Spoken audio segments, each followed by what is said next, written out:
Chang. Oh, Marge, maraming salamat ha. Talagang hindi ka pa rin nakakalimot sa pamilya mo. Kahit may sarili ka ng pamilya. Wala yun. Tsaka pasensya na din po kayo. Yan lang nakayanan ko ngayon. Naku naman. Maraming salamat. Malaking tulong to sa akin. Marge! Marge! Sige, aalis na ako ha kasi may pupunta mo. Oo, salamat ha. Marge! Bakit? Ayun pera. Sinisigil ako ni kumparing Greg eh.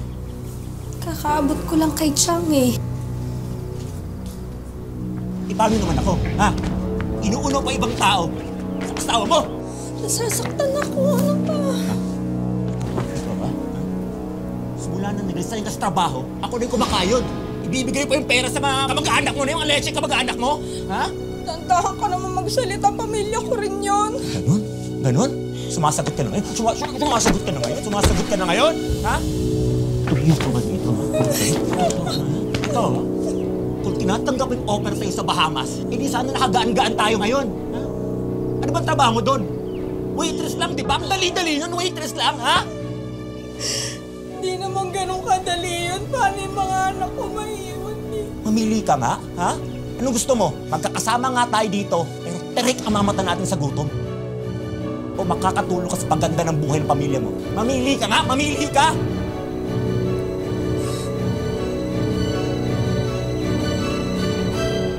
Maagang naulila sa mga magulang si Marge, assistant florist sa isang flower shop sa Dangwa para maitaguyod ang dalawang anak.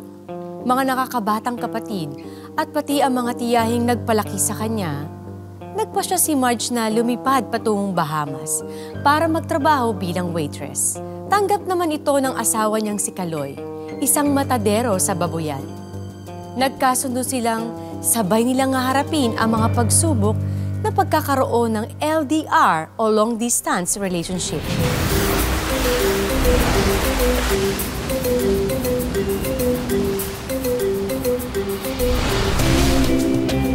Here's your order, sir. Maganda ka. Sir? I said maganda ka. I know that word because there is a lot of Filipinos on cruise ship with us. Filipinos are one of the kindest and most beautiful in the world. Thank you, sir. I hope to see you again here when we dock again next month.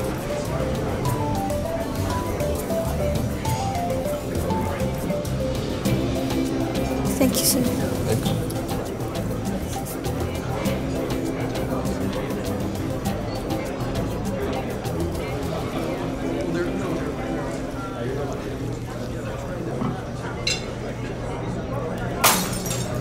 Told you to be careful. These are not cheap.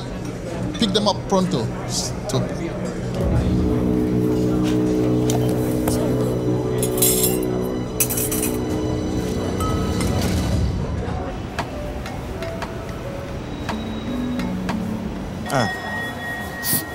Pare. Andiyan mo.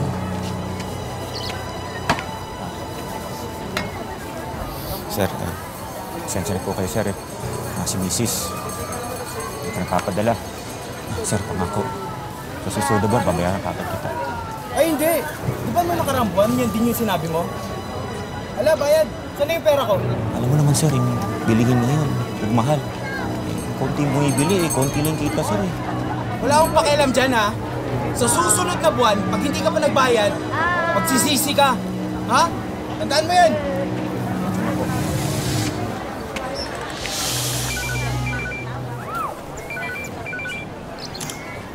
Hello, mahal.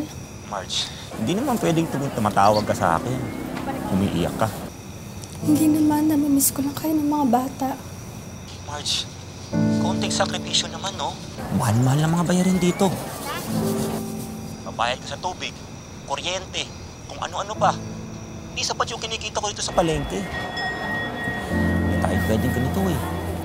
Kaya mo alang-alang sa'yo tsaka sa mga bata. Marge, sige na, ha? Eh, may di-deliver pa ako mga pork chop dito. Naghihintay na yung i-deliveran ko. O sige. Rodrigo?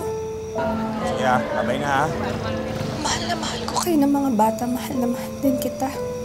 Marge, sige na. Mahal pa tong overseas call natin. Sige na, bye-bye.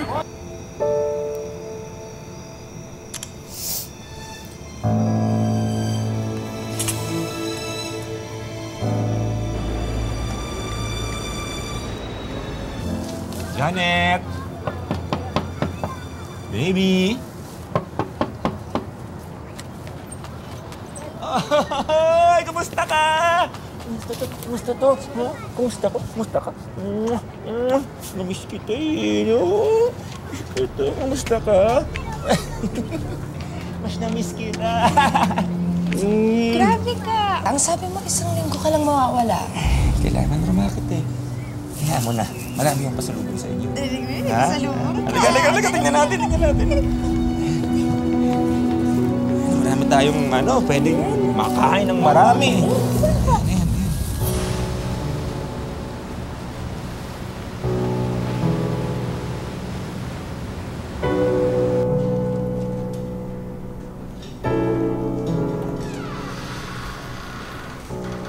Ginny, go outside. Come back after 30 minutes.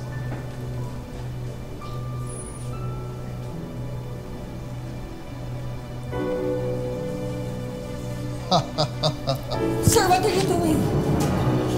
Shut up and keep quiet. No! Please! Please, somebody help me!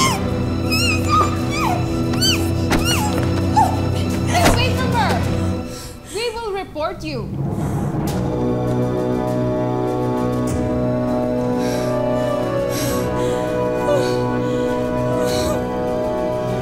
Are you okay, honey?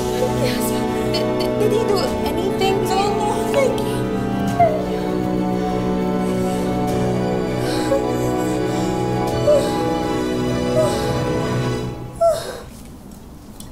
Hey, dali. Saktong-sakto pala yung pagdating ko, ha?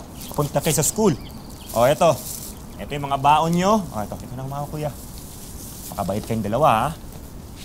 Kiss na kaya, kay tatay. Kiss. Makabait, ha? Salamat po, Tay. Wala nga naman. Sige, mag-iingat kayong dalawa. Huwag mong pabayaan ang kapatid mo, ha? Apo. Ingat.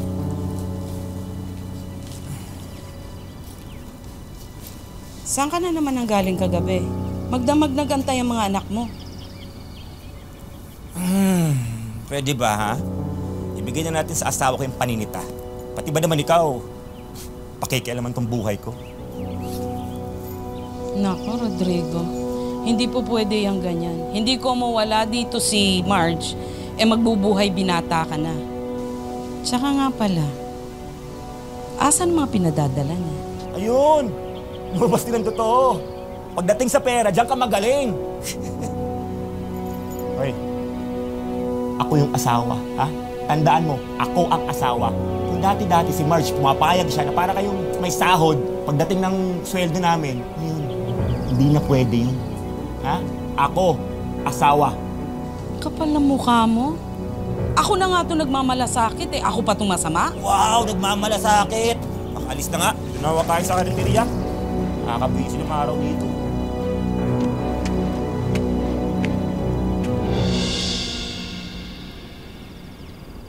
Mari, maraming salamat dito sa mga pasalubong mo, ha? Ay, naku, wala yun. Masyado ka ng busy para Ay, naku. madalaw ka namin dito sa Cavite. Ay, naku talaga naman, Mare. Busy na nga ako talaga ngayon eh. Kasi nag-aalaga ako ng 2 batang anak ng pamangkin ko. Si Marge ba? Sabi niya, may bibigay daw siya dito. Kaya pumunta na ako dito. Siningit ko na nga yung mga regalo ko para sa mga inaanak ko. Baka na talaga ngayon, Mari, ha? Hindi ka na ma-reach. Naku, ito naman iba naman. Si Rodrigo yun ah. Lalakwat siya na naman. Iniwan na naman yung pwesto. Sino si Rodrigo, Mari? Yung asawa ng pamangking ko. Naku, Diyos por santo. Sabi ko na nga ba, may kulasisi yan. Para trending.